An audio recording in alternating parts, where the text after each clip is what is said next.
Tyreek Hill wants out of Miami. Maybe he'll land with the Atlanta Falcons, who ended their season on fire with rookie Michael Penix Jr. We discussed the biggest things we learned from Week 18 that could impact the 2025 fantasy season on today's episode of Locked On Fantasy Football.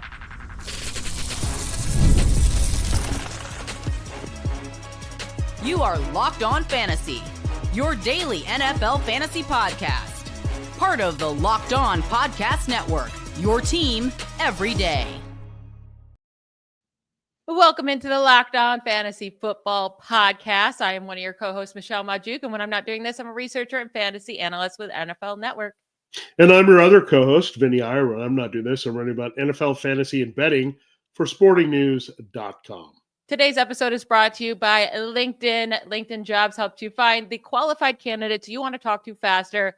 Post your job for free at linkedin.com/LockedOnNFL. Terms and conditions do apply. We are officially done with the 2024 regular football season. We still have the playoffs and a lot to learn from there as well from the teams that made it. But there was a lot of things that happened in Week 18 that could have a big impact on the 2025 season. And, you know, I was writing them all down, these big performances. And then Tyreek Hill comes out with a real bold statement after the game saying that, you know, he has to do what's best for me and my family. If that's here or wherever the case may be, I'm about to open the door for myself. I'm out, bruh. Is what he said. It was great playing here, but at the end of the day, I have to do what's best for my career. I'm just too much of a competitor to just be out there. He did sit in the fourth quarter. He didn't want to play anymore once they weren't going to make the playoffs. So it seems like he's done with the Dolphins. What are your thoughts on that? And is there a really good spot for him that he could land this offseason? Yeah, he's getting older. I'm not saying he's slowed down. I think part of the issue was we didn't have a consistent quarterback situation. Tua Tagovailoa was out for a good stretch in the middle, then he was out again at the back end. I think it just gets frustrating when you don't have your quarterback consistently. And we saw Tyreek's numbers take a hit, and he's getting older again. Again, I still think he's pretty fast. I think he's going to probably go chase a team that has a chance to win a championship, but maybe it's the Commanders and seeing what they're doing with their offense. Or, I mean, the Ravens are always seeming to be in a market for a receiver. So I think he's going to do what's best, and that tells me he's going to look to get paid by a team that he feels has a shot to win the Super Bowl. Now, he was on a team that won the Super Bowl in the Chiefs, but I think they've moved on. They don't want to pay him too much more money. But any of these teams, the Falcons could take a look at him for sure, that you mentioned in the intro, where, look, they're a rising team. Any team that they put this guy on is going to be very immediately impacted and get a better field stretcher immediately. So when you look at that, I just say there's all these options, but I think it's going to be someone like the Ravens or Commanders, maybe even your Steelers, right? If they want to look in that direction, if he's not going to be too much of a headache that they want to take on with him and George Pickens together, but that would be a hard offensive stop downfield if that's what they want to do, run the ball, throw downfield with Russell Wilson's big arm, or bring in another quarterback who can do that. So I think the possibilities are endless here in terms of those winning teams where Tyreek Hill could end up, but I would lean there. It's going to be a team that is a step or a player away from the Super Bowl, and he can be a difference maker on that particular team. Maybe you look at Buffalo, another division rival that could need somebody like that next year, and he might be willing to take a little less. But I see this very similar to the Derrick Henry situation, where they were more in control of that situation, but I think the Dolphins would also be smart to move on because they got to replenish their salary cap and roster a little bit moving forward. And that would be a contract to move here as he's getting older. Yeah, the Dolphins have a way more other issues right now. They have a lot of not so much rebuilding, but they're not close to a Super Bowl. So, you know, if you can get trade value for Tyreek Hill, you might as well take it now. One of my takeaways from Week 18 was going to be Russell Wilson will not be the Steelers quarterback in 2025. So I don't think Tyreek Hill is going to want to come with whatever mess they have at quarterback next year. One landing spot, you know, that gets really interesting. Obviously, the Bills would be insane. You brought that up. Yes, with Josh Allen. We would all love to see that. The Chiefs, going back to the Chiefs. But after watching the Falcons in Week 18 and Michael Penix Jr. in his third start ever, really, like, this offense was thriving. Drake London goes off for 187 yards and 2 touchdowns. Like, what would be better than to add, you know, a speedster like Tyreek Hill that can beat the defenses deep with a contested catch type wide receiver and Drake London, that would be a great get for Atlanta, who wants to make sure Michael Penix Jr. is the real deal moving forward. But so far, I mean, that Falcons offense looks like it's one to target next season. Yeah, I think they took their time with Penix, and he may not have been ready to go right away, and they developed. And he did have some high moments for Kirk Cousins. I mean, they were in control of this division through the middle of the season. They swept the Buccaneers, so they were actually feeling good. But it turns out that Kirk Cousins only seemed to play well against the Buccaneers. Every other team was a bit of a struggle. Maybe it just wasn't a great fit for him philosophically. And also coming off the Achilles injury where he may not have been 100%. He doesn't have maybe the same recovery ability of Aaron Rodgers. And look, Aaron Rodgers would put sloppy as well. But the difference is I just think Rodgers is just better overall talent, and it helps him kind of heal and play at that level where Cousins did not. So everyone was ripping the Falcons for doing this. And I think everyone was questioning, why did you pay him? But then they also knew that they had a 1 year out on Kirk Cousins, and if things panned out with Michael Penix, they could sit him for a while. See, I think they're better off in the long haul, right? That they did this, that, okay, they didn't make the playoffs now, but is it just great to make the playoffs and kind of limp out of there? Or is it better to know that you've got your future secure at quarterback? Well, look, I think Michael Penix is very good. He's got a big arm. He does exactly what they want in this offense, playing off the running game, throwing downfield to Drake London. We'll see him maybe reheat that chemistry a bit with Kyle Pitts and Darnell Mooney. If he can do that, that'll be helpful. That'll make him more complete and a better fantasy asset overall. But I liked him going into this game. They're not playing the Panthers every week. Keep that in mind. The Panthers historically bad in giving up points, and we didn't expect the Panthers to turn this into a shootout. But that said, a lot of positives, not only from this game, but the previous game where they fought and they went into overtime against the Commanders, where Michael Penix led that team downfield. So I'm excited about that offense. And we'll talk a little bit more on the offense on the other side with a 5-touchdown performance there by Bryce Young. So when that happens, you're also going to get some big numbers. But I am excited for the Falcons offense, maybe even a lot more so than I was going into this season. Yeah, I think Bijan Robinson, to close out the season, I think he's really secured that he should be the 101 in fantasy drafts next year. I mean, obviously he's going to have competition with Jahmyr Gibbs and Saquon Barkley, right? Justin Jefferson. But Gibbs, he's been going off without David Montgomery. But when he has David Montgomery, he's a little bit limited. And Montgomery will be back next year. Saquon Barkley, another year older. But after all of that usage he had this year, you never know if he can make it another full year. So I'm going with, I would choose Bijan Robinson. The 3 starts with Michael Penix Jr., 23 points, and 30 fantasy points with, he was averaging 125 scrimmage yards per game in those 3 starts, scored 6 touchdowns, 2 rushing touchdowns in each game with Penix because Penix actually gets them down to score. And since week 6, he has been the running back 1 in points per game at 21 fantasy points per game since week 6 in half PPR. Most among running backs, yes, more than Gibbs, more than Barkley. So Bijan Robinson is my 101 of 2025 fantasy drafts. Yeah, and I also like the fact the Falcons are going to have to keep pouring it on and scoring because I don't think they'll fix their defense overnight. They've got to get more pass rush help. That has been the biggest problem. No pressure consistently in getting to the other quarterback. So they have to score a lot of points and control the action a little bit with Robinson on the ground. He just kind of blew away and separated from Tyler Algier. They finally gave up this business of trying to force an Algier into certain situations. They said, Robinson, you're the guy. You can handle it. You're the centerpiece of our offense and roll. And really the only difference between him and Jahmyr Gibbs is the fact that Dave Montgomery, I don't know if he's going to hang it up or see what he's going to do. I know he's not an older back, but he did have a major knee injury again, and he's had some issues. So we'll see how healthy he can return. But we've seen Jahmyr Gibbs just take over the backfield easily without Montgomery. So we'll see what they do there in Detroit. But now you're seeing why these 2 guys went in the same draft in the first round. They're that special. I like it that they don't have to get off the field. They're excellent receivers, and they can finish. So, yeah, it'll be interesting to see. I don't think I would go Saquon Barkley because we've seen the history of if you load up a back 1 year, you can really have detriment the next year. So maybe the Falcons have preserved Bijan a little bit for us with that Algier business that they had early in the season. So, yeah, I like youth, and Robinson and Gibbs are right now 1-2 for me.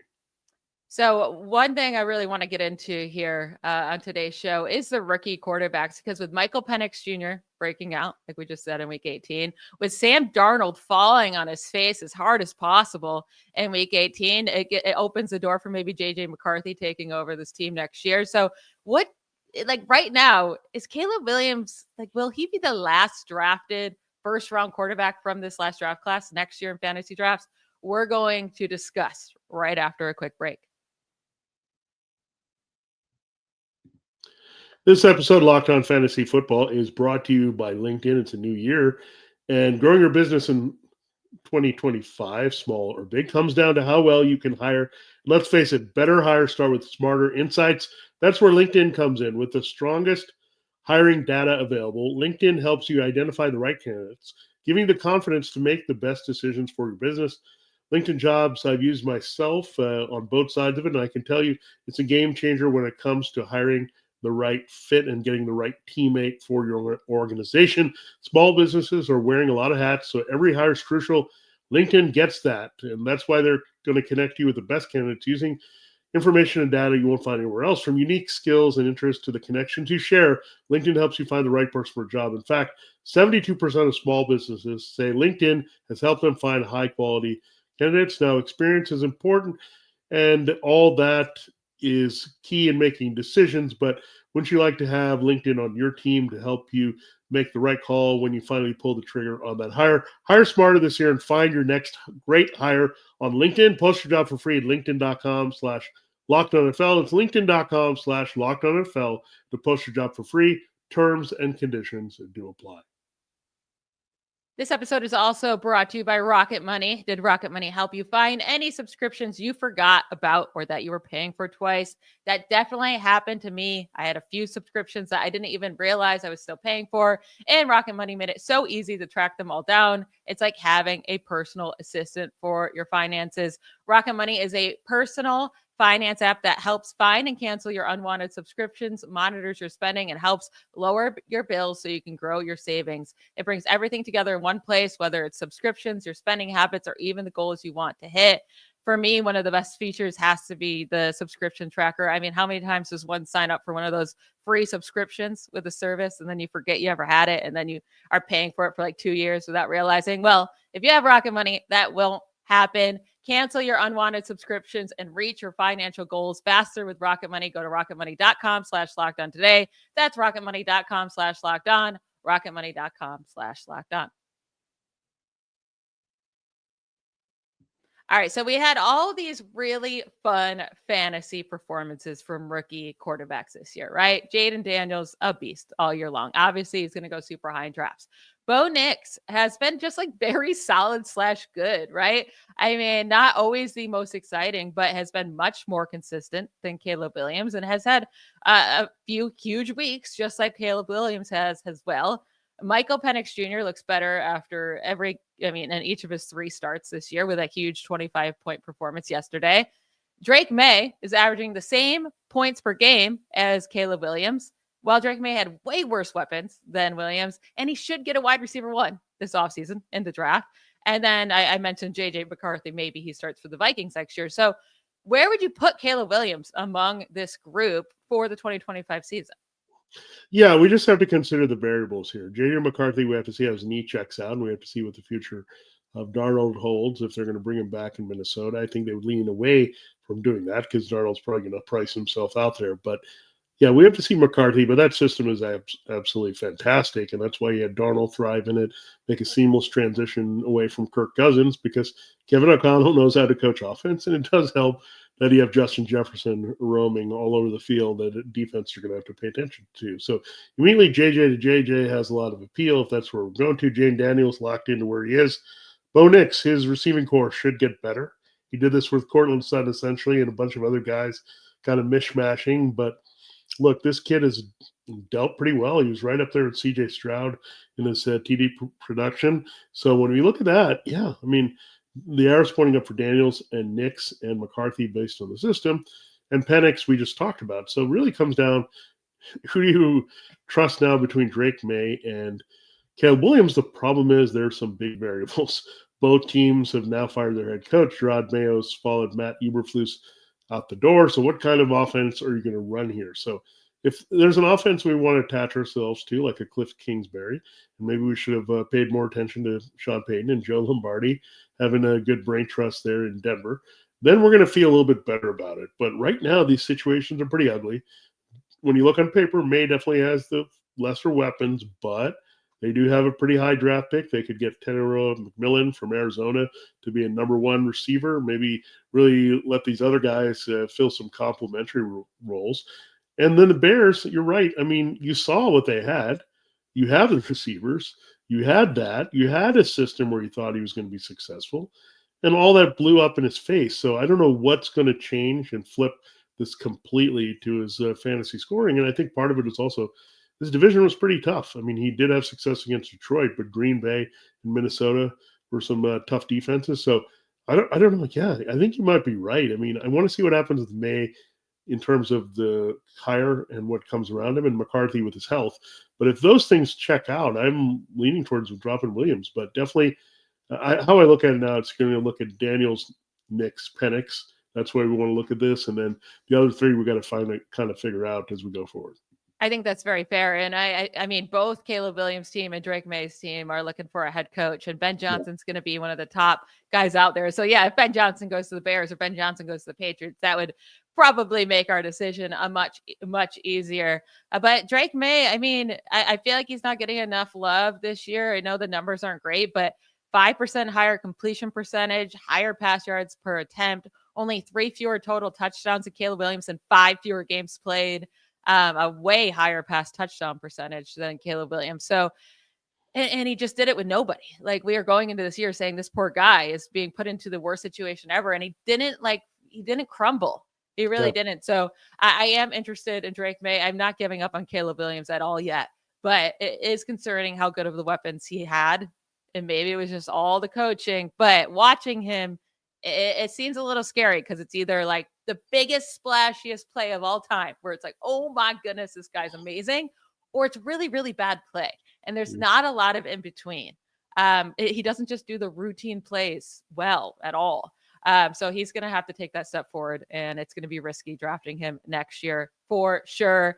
We're going to talk about a quarterback that did turn his career around all of a sudden, and that's Mr. Bryce Young. Has he turned into a good quarterback? Has Dave Canales actually done it and turned Bryce Young's career around? We are going to talk about him and then also the Chargers' new and improved passing offense as well after we take another quick break.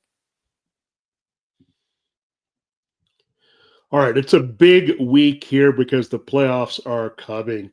And we had a great regular season. Now the NFL playoffs can be made better for you with FanDuel, from big upsets to game-winning drives. Because right now, new customers can bet $5 and get $200 in bonus bets guaranteed. That's $200 in bonus bets, win or lose. The FanDuel app gives you everything you need for live bets, same-game parlays, and so much more.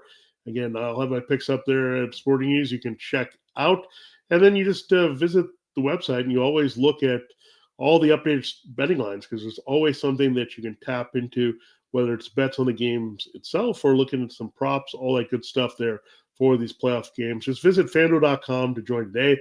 You'll get started with $200 in bonus bets right there. That's only at FanDuel.com. Make this playoff season unforgettable with FanDuel, an official sportsbook partner of the NFL. All right, Michelle, it is time to close the show, and I was just excited watching this kid because I've been rooting for him for a while. I live in Charlotte, so I see Panthers fans being down on him. When he was benched, we thought, okay, it might be not looking good for him. I mean, then we had guys like Will Levis fade, and Anthony Richardson didn't look all that good, and C.J. Stroud didn't have a big year. All of a sudden, Bryce Young, 3 straight games of 100-plus passer rating to close the season. He had some nice comebacks, nearly took down the Chiefs. And then he puts together a 5-touchdown game at the end, 2 rushing, 3 receiving. He seemed in complete control. And he's throwing to Adam Thielen. He's throwing to Jacob Coker. He's throwing to guys out there, Jatavion and Miles Sanders, unrelated, making big plays for him. So Dave Canales is a very good offensive coach. We have to know that. Maybe Bryce Young became that veteran as the season progressed, right? He learned something from the benching. just like Geno Smith and Baker Mayfield in this style of offense, like the next guy up. So maybe just taking advantage of his weapons. And what I saw, Michelle, he's getting a little cocky. When I saw it at Alabama, right? He's like making plays, he's juking people. He's just a different quarterback. He's just not skittish, and his sacks went way down. So I think this kid could be really special. Just go get him some more weapons, and maybe it'll work out with Legette and Coker and some of these guys they put together. But if you get him like one veteran other than Adam Thielen, I think this could be really special. Yeah, and I think like this year, guys might be more willing to go to Carolina after seeing Bryce Young's improvement at the end of the season. Like last year, it was going to be really hard for them to get anyone without, like, they had a trade for Deontay Johnson, right? And then Johnson got out while Young was still struggling there. But I mean, he really seems so much more confident. Like you said, playing, it looks completely different. It's not just the stats. He just looks so much better out there. And you're not always like, oh God, this is going to be a terrible drive. It's like, oh, he's going to go put up points probably. But he scored 3 touchdowns in 2 of the last 3 games, 5 touchdowns yesterday, career high. And has, 27 fantasy points, 37 fantasy points over the last 3 weeks. And since he, that Chiefs game where he almost won there, he's been keeping the Panthers very, very competitive. So I'm excited to see what he can do in the second year with Dave Canales once they get him a true wide receiver 1. And, just another year in the system where now he finally feels confident. I actually think this Panthers offense could be exciting next year. Yeah, look, I mentioned McMillan earlier. He's probably the best overall wide receiver in the draft. He's 6'5", built a lot like Mike Evans. I would love to see Bryce Young get a chance to like recreate the Baker Mayfield, Mike Evans thing, or the Geno Smith, DK Metcalf thing with a big target who can just finish in the red zone. Thielen has been making some incredible catches, but again, he's well above 30 here. He's not got a lot. He's just making plays that they need, but I think you can just see the energy around the Panthers just get better. And look, this may transition to a passing team. And Chuba Hubbard had the injury. I know they re-signed him. Jonathan Brooks is probably down again. So this could transition to a bigger passing team and not be so conservative. And look, I want the Panthers defense to get better, but not that much better. You want to see them chucking in a lot of games, and that could really happen here with Bryce Young. So you feel better now. Any matchup that they might have next year, they have a chance. Yeah, I mean, the Panthers defense is so incredibly bad. I don't know how they would fix that in one offseason. So we should be okay.